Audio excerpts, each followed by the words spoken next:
Are we on? Okay, well, I'm a little bit nervous. I don't know if you can hear me, but first of all, I just wanted to say that I was invited to speak to you and say a few things by Renee and Mike Langford, and I've known their family for a long time. I've known Renee's dad since I was a kid. As a matter of fact, he was the person who first got me into the radio business when I was 10 years old, and Mike's brother, Senator Langford, was so instrumental back even before the Atlanta murders happened about trying to make a positive difference in the community. So we go back a while. So I thank both of you for this opportunity to speak tonight. And I guess the message I really want to say is to the families and those of you in the community who gathered, because what's really hurt me about this whole thing is not just the suffering me and my family went through.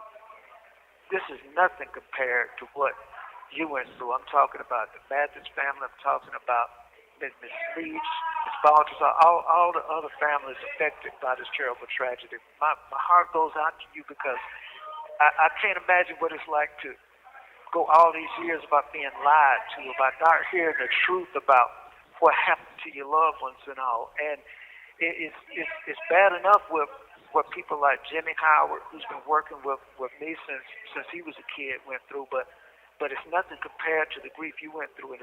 And be honest with you, there's no such thing as closure. I know you can't put this behind you, but at least at this point, we could demand that some answers come out now that we're in a position to do something about it. And I hope that everybody in the community who's represented here tonight will demand answers, and not just answers, but demand action. Because when I sit back and look at the years, that we've been in court with my lawyer Lynn, for instance, I don't know if a lot of you are aware, but Lynn Watley has worked this case for 36 and a half years without a penny. He's been threatened and everything else for just stepping forward. Luke Graham, the Fulton County Police Department, had a suspect he wanted to pursue in this case, but the political powers that be stopped him from making the arrest in this case. Sid Dorsey is sitting in jail 150 miles from me, willing to talk and tell you what happened, but nothing's going to happen unless you, the people of Atlanta, demand action. And let me say this, and I want to speak directly to the families involved in this right here. Whatever it takes to get justice for you, and whatever we can do through the Freedom Project, whatever, myself, Wayne Williams, I can do it, any of us, we stand ready to do it because, like I said, this isn't just about me clearing my name, but this is about getting some justice for you.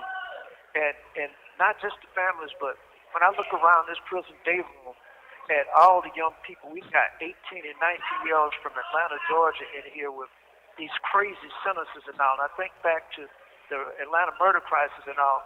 These young guys in here just as well could have been victims back then, and they're forgotten in the system that's forgetting them today, just like it forgot what happened to you nearly 40 years ago. And my prayer tonight is that you all do what is necessary so that your family members and the pain and suffering that you went through will never be forgotten. And if there's anything I can do to help in this part or whatever, God willing, let's make it happen. So I just want to reach out from my heart and just say, God bless, and let's finally get some answers to this thing. Can we ask him, can he hear us? Wayne, Derek Bowes from News and Talk 1380 WLK. What do you say to relatives, some of whom are sitting in this very room tonight, that say emphatically, beyond a shadow of a doubt, they know that you killed their loved ones? There's no question in their mind about it. What do you say to them? It's this, and like I said, I'm just speaking from the heart. I haven't killed anybody. The only thing I did was out of my own arrogance and stupidity, made myself the suspect. Yes, I was arrogant and answering the police and the things that I did. It made me look like a complete idiot, and I know that, and I apologize to everybody about it. But the fact is that I haven't killed anybody, and what hurts me, not just me, but the people who know me, like Jimmy and the people in the neighborhood, my family member, my mother was a teacher at A.T. Wilder Middle School and H.R. Butler School and probably taught a good number of you sitting in this room. My dad was a teacher at Archer High, the Learning Center at Northside. These were the kind of community people that we were. I spent every day of my life trying to help people like Jimmy and others in the community. And I'm saying that if I had even been involved in something like this, surely to God, somebody in the community would have been able to say, oh, well, that's Wayne Williams doing it. But that wasn't the case because I never heard anybody. The only thing I did, like I said, was after I became a suspect, I acted like a stupid 23-year-old. And I'm saying I apologize to it. But to every family sitting in there, like I said, I just pray to God that you get the answers and the truth will come out, because the fact is that we now know who killed most of these victims and all, so far as suspects. I just pray to God that you accept the information that comes out and act on it. If you did not kill these young people or the adults, who do you think did it? Okay, let me be specific here. I'm not going to say who do I think. I'm going to say who do we know at this point. In the first place, there was never any single killer lurking the streets of Atlanta. In the second place, there was never any one Ku Klux Klan decision, we're going to kill kids in Atlanta. No. What you had from what we're able to gather through nearly 30 or 40 years of investigation is that you had several groups of killers operating at the same time.